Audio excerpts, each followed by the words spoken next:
గారు. నమస్తే నాగేశ్వర్ గారు. ముంబై మారణ హోమం ప్రధాన సూత్రధారి తహవూర్ రానాను అమెరికా నుంచి భారత్కు తీసుకొచ్చారు. 15 ఏళ్ల పాటు చాలా విచారణలు జరిగాయి. మోదీ ప్రభుత్వ దౌత్య నీతి విజయం ఇది అంటూ భారతీయ జనతా పార్టీ చెప్తోన్న పరిస్థితి కాదు. అది మేం మొదలుపెట్టిన పని, దీనిలో మోదీ గొప్పతనం ఏమీ లేదు అని చెప్పి కాంగ్రెస్ క్లెయిమ్ చేసుకుంటున్న పరిస్థితి. అండ్ పాకిస్తాన్ కూడా రెస్పాండ్ అయ్యింది. తహవూర్ రానా కెనడా పౌరుడు, మాకు సంబంధం లేదు అని చెప్పి పాకిస్తాన్ చెప్తోంది. సార్, దీని ప్రాధాన్యత ఏంటి సార్? ఇది భారతదేశ విజయం.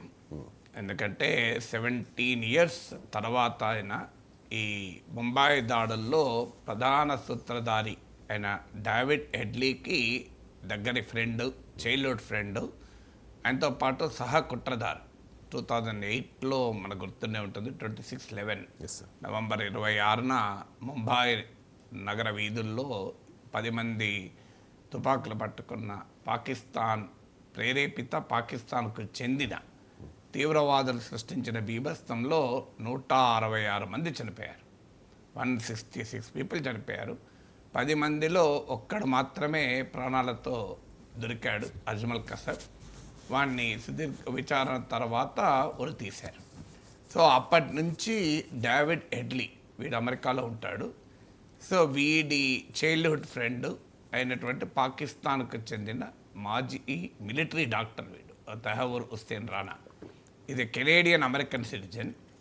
వీళ్ళు డేవిడ్ హెడ్లీ వాడి సహకుట్రధారు అయినటువంటి తహవూర్ హుస్సేన్ రానాల్ని మన దేశానికి అప్పజెప్పాలని భారతదేశం అమెరికాను 17 కొడుతూ వచ్చింది. 2009లోనే తహవూర్ హుస్సేన్ రానాను అమెరికాలో అరెస్ట్ చేశారు. అయితే ఆ అరెస్టుకు కారణం ఏంటి అంటే కేవలం ముంబై దాడుల్లో పాత్ర మాత్రమే కాదు, కోపెన్హెగన్లో ఒక న్యూస్ పేపర్ ఆఫీస్ పైన జరిగిన దాడిలో కూడా ఇస్లామిక్ తీవ్రవాదులు జరిపిన దాడి అది కూడా. సో ఆ దాడిలో కూడా వీడికి పాత్ర ఉంది అనే కారణాన తహవూర్ హుస్సేన్ రానాను అరెస్ట్ చేశారు. 14 ఏళ్ల జైలు శిక్షలో అమెరికాలో కూడా చాలా ఏళ్ళు వీడు జైల్లో ఉన్నాడు. సో ఈ బ్యాక్గ్రౌండ్లో తహవూర్ హుస్సేన్ రానాను మన దేశానికి తీసుకువచ్చి మన దేశ న్యాయస్థానాల ముందు ఉంచడంలో ఖచ్చితంగా మన కౌంటర్ టెర్రర్ డిప్లొమసీ అంటారు దీన్ని. సో కౌంటర్ టెర్రర్ డిప్లొమసీ యొక్క గొప్ప విజయం. ఎందుకంటే మన దేశ పౌరుడు విదేశాల్లో ఉంటే వాడు అక్కడ ఇక్కడ నేరం చేసి విదేశాలకు పారిపోతే వాడిని తీసుకొచ్చడం ఒక ఎత్తు, కానీ మన దేశ పౌరుడు కానప్పుడు వాడిని తీసుకురావడం మరీ ఇబ్బంది అవుతుంది. ఎందుకంటే ఆ దేశాల ప్రభుత్వాలు ఎలా వ్యవహరిస్తాయనేది క్వశ్చన్ అవుతుంది. మీకు హర్దీప్ సింగ్ నిజ్జర్ అని కెనడాలో కెనేడియన్ సిటిజన్, వాడు ఇక్కడ ఖలిస్తాన్ తీవ్రవాదులతో ఉన్న సంబంధాల రీత్యా అతన్ని అప్పజెప్పమంటే కెనడా అప్పజెప్పకపోగా అతన్ని కెనడాలో గుర్తు తెలియని వ్యక్తులు చంపేస్తే భారతదేశ హోంమంత్రి దీని వెనకాల ఉన్నాడు అంటూ కెనడా ఆరోపించి కెనడా పార్లమెంట్లో అప్పటి ప్రధాని జస్టిన్ ట్రూడో హర్దీప్ సింగ్ నిజ్జర్కు మద్దతుగా, కెనడా పౌరుడు వీడు, కెనడా పౌరుడిని మనం కాపాడుకోవాలని ఉపన్యాసాలు ఇచ్చాడు. సో అలా ఉంటుంది వ్యవహారం. ఎందుకల్లా Tahawwur Hussain Rana Canadian American citizen, Canada అమెరికాల మధ్య డ్యూయల్ సిటిజన్షిప్ ఉంటుంది. వీడు పాకిస్తాన్ మాజీ మిలిటరీ డాక్టర్, చదువురానోడు గారు కాదు.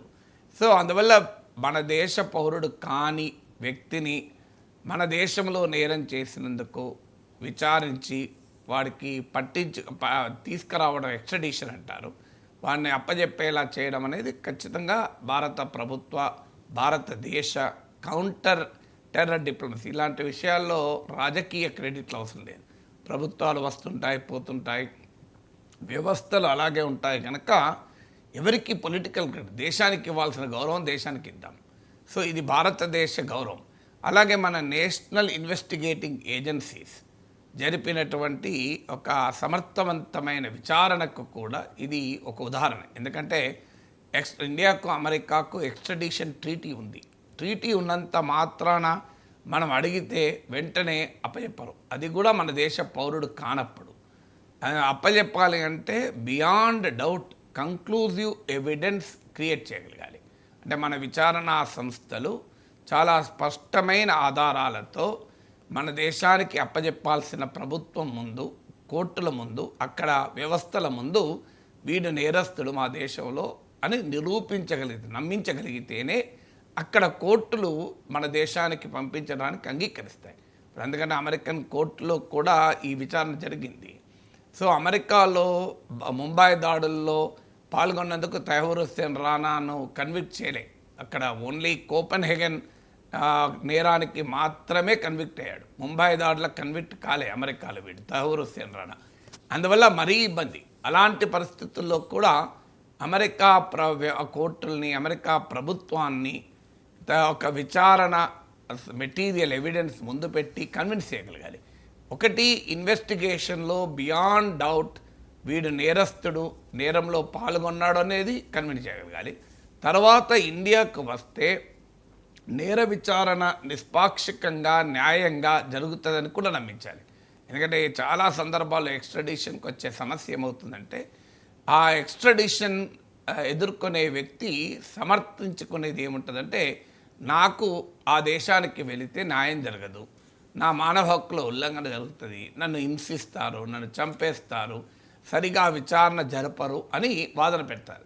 సో ఈ వాదనను మనము అధిగమించి ప్రూవ్ చేసుకోగలగాలి. ఇప్పుడు తైమూర్ హుస్సేన్ రానా కూడా అమెరికన్ కోర్టులో తన ఎక్స్ట్రాడిషన్ను వ్యతిరేకిస్తూ చేసిన వాదన కూడా అదే. నేను ముస్లిం బై ఐడెంటిటీ కనుక, అమెరికాలో మోడీ ప్రభుత్వం ఉంది కనుక నాకు న్యాయం జరగదు, ఇది యాంటీ ముస్లిం ప్రభుత్వం కనుక అంటూ వాదన పెట్టాడు తనను తాను సమర్థించుకోవటానికి.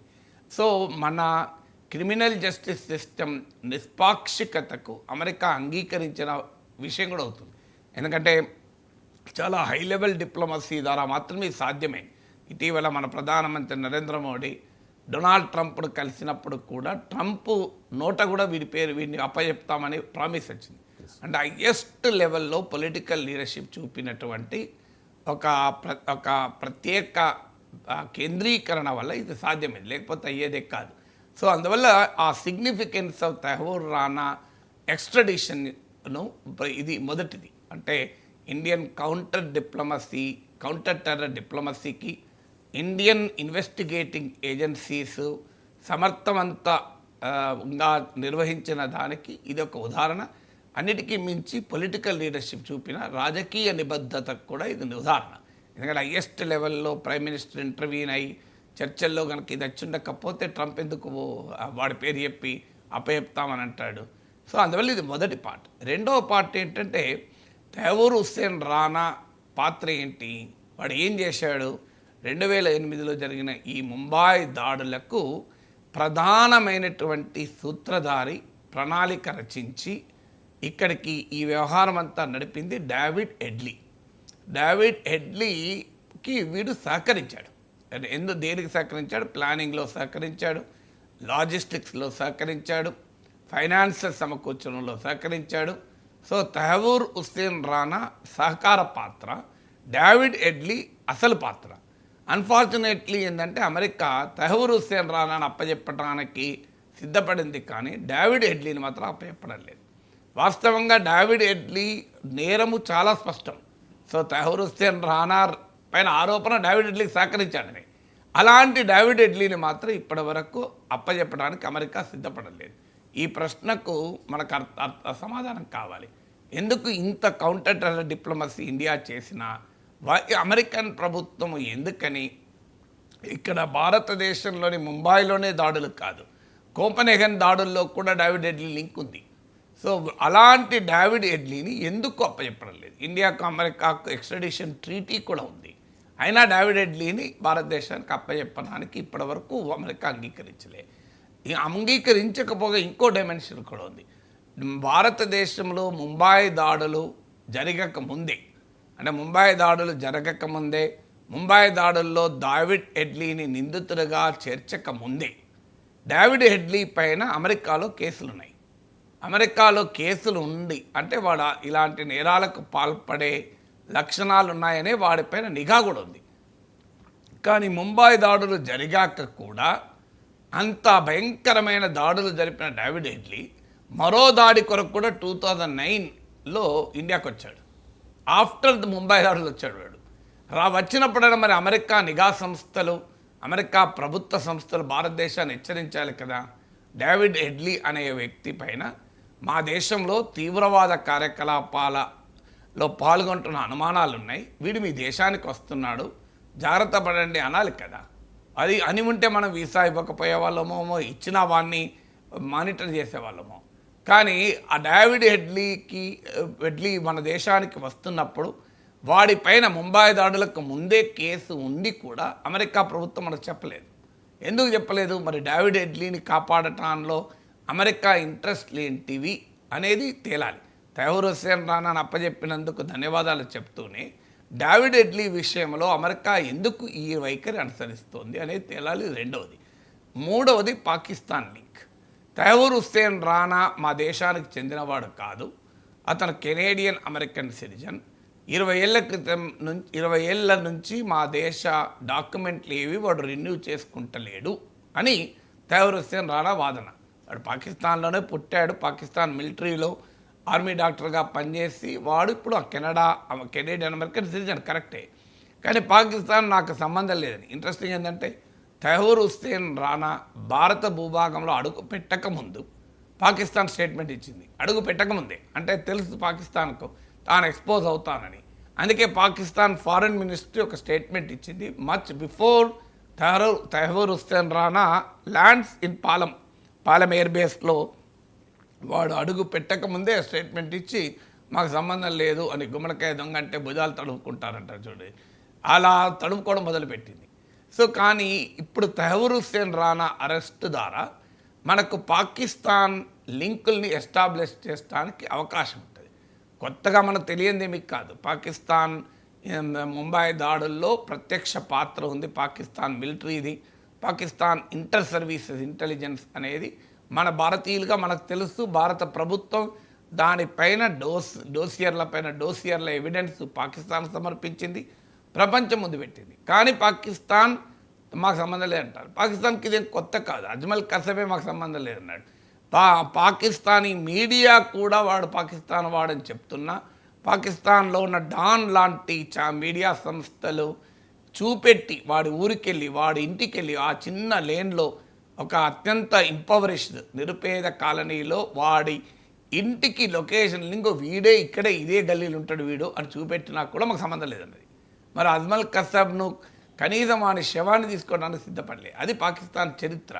సో పాకిస్తాన్ అజ్మల్ కసబ్ విషయంలో ఎగ్రీ కాలే. అజ్మల్ కసబ్ 2012లో ఉరితీయబడ్డాడు. 4 ఏళ్ళు వాడు చచ్చేంత వరకు పాకిస్తాన్ చెప్పినా వాడు మాకు సంబంధం లేదని అన్నారు. అందులో పాకిస్తాన్ చరిత్ర అది, తమ దేశస్తుల్నే తాను మోన్ చేసుకోదు. ఈవెన్ కార్గిల్ యుద్ధంలో కూడా మాకు సంబంధం లేదు, మేము కాదు, భారతదేశమే ఈ యుద్ధాన్ని ప్రారంభించింది, మేం కాదు అని పాకిస్తాన్ వాదించింది. అందరికీ తెలుసు పాకిస్తాన్కు చెందిన మిలిటరీ మన దేశంలోకి ఇంట్రూడ్ అయి మన దేశంలో ఉన్న మంచు కొండల్లోని బంకర్లలో తలదాచుకుంటే దానికి మన పశువుల కాపర్ల నుంచి ఫస్ట్ ఇన్ఫర్మేషన్ నిఘా సంస్థలకు వచ్చింది. అక్కడి నుంచి మొదలైంది కార్గిల్ ఆపరేషన్. కానీ మాకు సంబంధమే లేదు, మేము కాదు, భారతదేశమే ముందు చేసింది అన్నారు.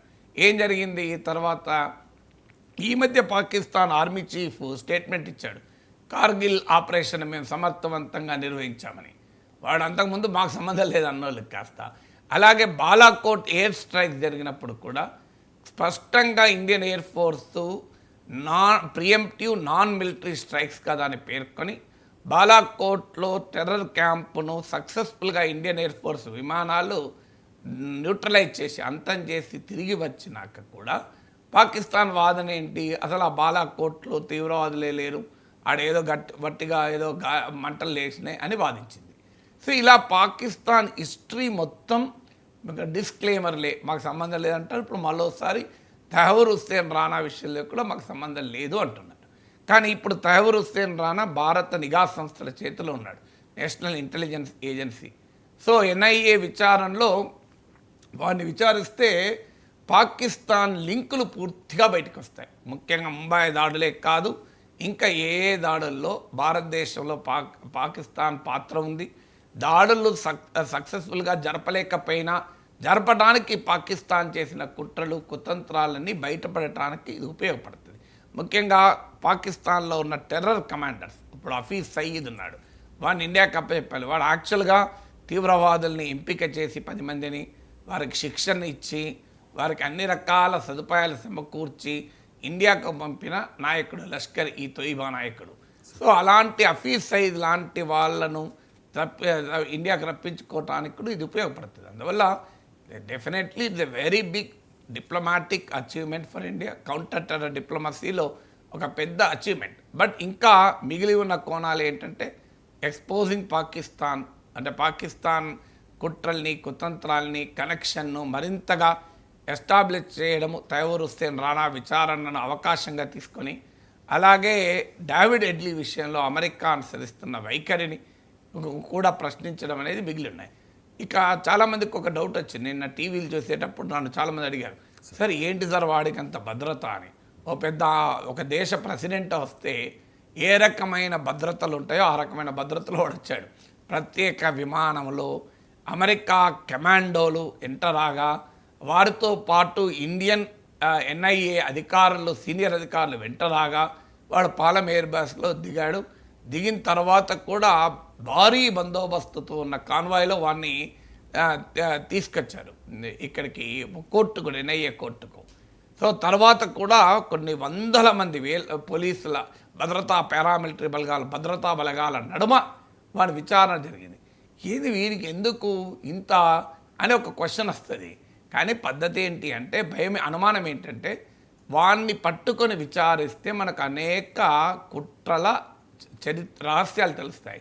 కానీ ఆ రహస్యాలు తెలిస్తే తాము ఎక్స్పోజ్ అవుతామని భయపడే వాళ్ళు ఉంటారు. అందులో పాకిస్తాన్ ముందుంటుంది. సో వాని హత్యకు, తైమూర్ హుస్సేన్ రాణా హత్యకు పాకిస్తాన్ ప్రయత్నం చేయవచ్చు.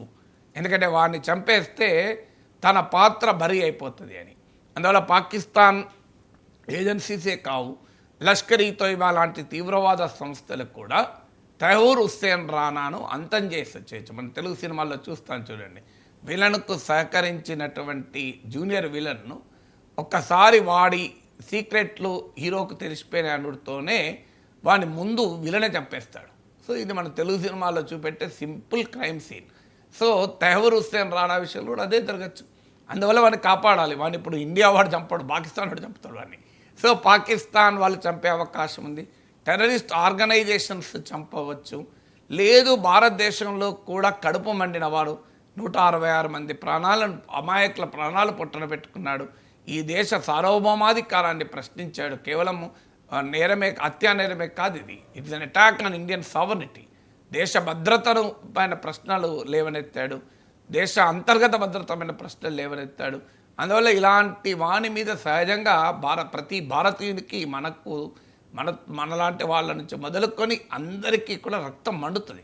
నిజంగానే మనకే దొరికాడు అనుకోండి, వీడు అనుకోకుండా స్టూడియోలోకి ఎంటర్ అయ్యాడు అనుకోండి, మన ప్రోగ్రామ్ ఆపేసి వాడి కుత్తుగా పట్టేస్తాం. వాడు అంతు చూడాలి, వీడు సస్తే పిడవవుతుంది అని. ఆ కోపం ప్రతి ఒక్కరిలో ఉంటుంది. అందువల్ల ఎవడైనా వాడిని చంపే ప్రమాదం ఉంది. వాడు చచ్చిపోతే ఏమవుతుంది, వాడితోనే ఆ రహస్యాలన్నీ మొత్తం బరి అయిపోతాయి. అందుకొరకు వాడిని కాపాడుకోవాలి. ఇప్పుడు వాడిని కాపాడుకోవడం భారత ప్రభుత్వానికి చాలా కీలకం. దాంతోపాటు వాడు ఏ అనుమానాలైతే అమెరికన్ కోర్టుల్లో వ్యక్తం చేశాడో, నేను ఇండియాకి పోతే నాకు ఫెయిర్ ట్రయల్ ఉండదు, నా ప్రాణాలకు ముప్పు, నన్ను చంపేస్తారు, నా న్యాయం జరగదు, నా మానవ హక్కులకు ఉల్లంఘన జరుగుతుంది, ఇవన్నీ కహానీలన్నీ చెప్పాడు వాడు. ఒక్కసారి ఇప్పుడు ఇండియాలో వానికి ఏమైనా ప్రమాదం ఏర్పడితే, అంటే డ్యూ ప్రాసెస్ ఆఫ్ లా కాకుండా చట్టరీత్యా విచారణ రీత్యా, ఇప్పుడు వానికి కూడా మన లీగల్ సర్వీస్ అథారిటీ లాయర్ని కూడా పెట్టి, అజ్మల్ కసబ్ కూడా మన లాయర్ని పెట్టా, గుర్తునే ఉంటుంది. ఇప్పుడు వీడికి కూడా ఒక లాయర్ని ఇచ్చి, మరి ఎవరైనా వాదిస్తారో లేదో చూడాలి, వీనికి న్యాయ అవకాశం ఇచ్చి తనను తాను డిఫెండ్ చేసుకోవటానికి అవకాశాన్ని ఇచ్చి విచారణ జరుపుతారు. ఈ డ్యూ ప్రాసెస్ ఆఫ్ లా కాకుండా బయట వినేవన్నా లేపేశారనుకోండి, ఇమీడియట్గా వాడి వాదన నిజమవుతుంది. భవిష్యత్తులో మన అమెరికా నుంచి కానీ మరో దేశం నుంచి కానీ నేరస్తులు ఎక్స్ట్రాడైట్ చేయడానికి అడిగినప్పుడు ఈ ప్రశ్న ఉత్పన్నమవుతుంది. మీ దేశంలో due process of law, rule of law ఉండదు, ఎక్స్ట్రా లీగల్ కిల్లింగ్స్ జరుగుతాయి అని వాడు అభ్యంతరం చెప్తారు. అందువల్ల